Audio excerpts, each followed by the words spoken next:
नमस्कार बच्चों, आज हम पढ़ेंगे सारंगी क्लास 2 हिंदी चैप्टर नंबर 1 नीमा की दादी। चलिए शुरू करते हैं। नीमा की दादी। नीमा की दादी।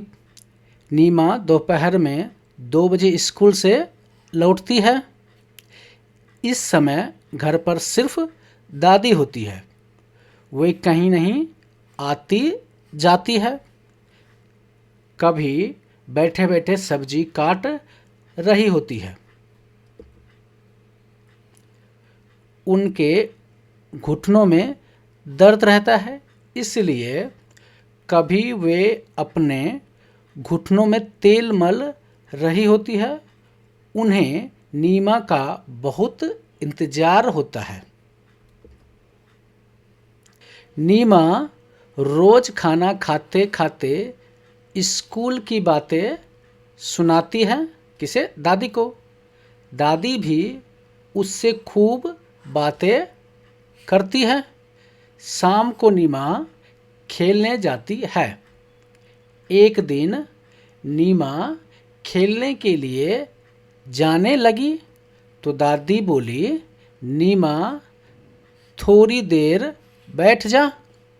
फिर नीमा ने बोली, क्यों? नीमा पलटकर बोली, क्यों? मेरा समय, दादी बोली, मेरा समय नहीं कटता। कौन बोली? दादी ने बोली। नीमा रुकी, फिर दौड़कर दादी की चप्पलें ले आई और बोली, दादी आप भी मेरे साथ खेलने चलिए। खेलने में समय बहुत जल्दी कटता है। मैं 5 बजे खेलने जाती हूँ, पर 10 मिनट में ही 6 बज जाते हैं। दादी जोर से हंसी। फिर वे दोनों खेल के मैदान की ओर चल पड़े। इसको किसने लिखा है? शशि सबलोक ने लिखा है। ठीक है, चलिए आगे देखते हैं प्रश्न और उत्तर। क्वेश्चन फर्स्ट क्या है? प्रश्न पहला क्या है? नीमा की दादी घर पर ही क्यों रहती है? इसका उत्तर है, नीमा की दादी के घुटनों में दर्द रहता है, इसलिए वे बाहर नहीं जाती है।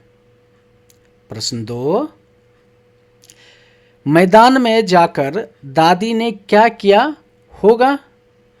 इसका उत्तर है, दादी ने नीमा के साथ खेल देखा होगा या बातचीत की होगी। प्रश्न 3, नीमा कहती है, मैं 5 बजे खेलने जाती हूँ, पर 10 मिनट में ही 6 बज जाते हैं। क्या आपके साथ भी यह होता है? इसका उत्तर है, हाँ, जब हम खेलते हैं तो समय जल्दी बीत जाता है। प्रश्न 4, आप स्कूल से घर जाकर अपना समय कैसे बिताते हैं? इसका उत्तर है, मैं होमवर्क करता हूँ। अगर लड़की हैं तो करती हूँ लिखेंगे, और लड़का है तो करता हूँ। खेलता हूँ और परिवार के साथ समय बिताता हूँ। ठीक है, आगे चलिए। नीचे दिए गए प्रश्न के उत्तर लिखिए। पहला प्रश्न क्या है? इस कहानी में कौन कौन है? इस कहानी में नीमा और उसकी दादी है। प्रश्न 2, नीमा स्कूल की बातें अपनी दादी को बताती है। आप स्कूल की बातें किसे बताते हैं?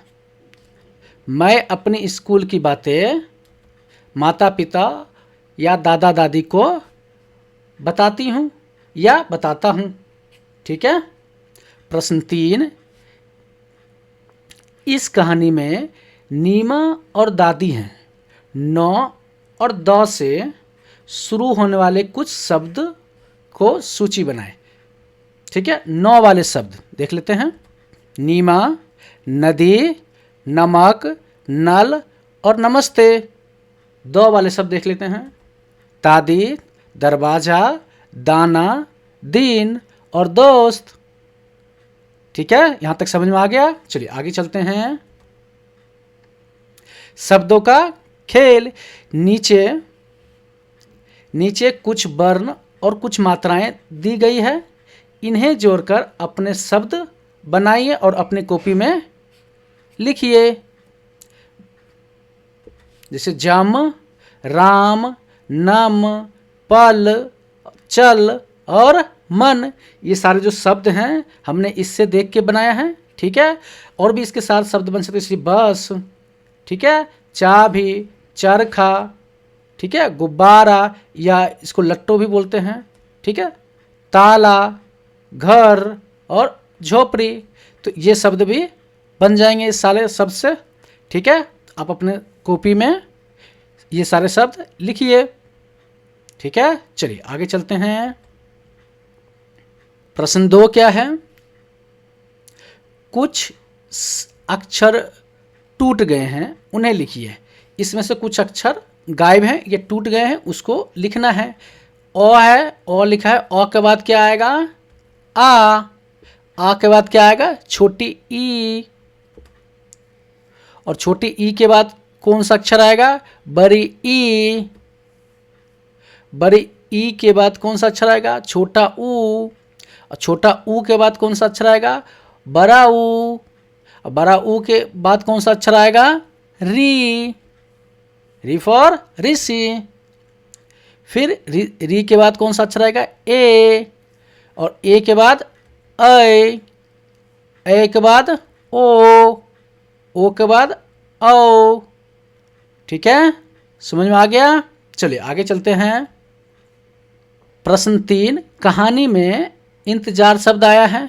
ठीक है, अक्षर के ऊपर लगने वाले बिंदी को अनुस्वार कहते हैं। ये जो अक्षर ये लगा हुआ है ना इंतजार, ये ऊपर जो बिंदी लगा हुआ उसको क्या कहते हैं? अनुस्वार कहते हैं। जैसे इंतजार, ये इंतजार है, मैं जैसे ही ई के ऊपर बिंदी लगाई तो इंतजार हो गया। आइए ऐसे कुछ अन्य शब्द देखते हैं। जैसे अक्षर लिखा हुआ है, सख लिखा हुआ है, ये सख लिखा हुआ है, सौ के ऊपर अनुस्वार लगा दिए तो ये क्या हो गया? शंख। ठीक है, पतंग, पतंग लिखा हुआ है ना, इसके तो के ऊपर अनुस्वार लगा दिए तो क्या हो गया? पतंग। ठीक है, ये क्या है? बदर, बदर के ब के ऊपर अनुस्वार लगा दिए तो क्या हो जाएगा? बंदर।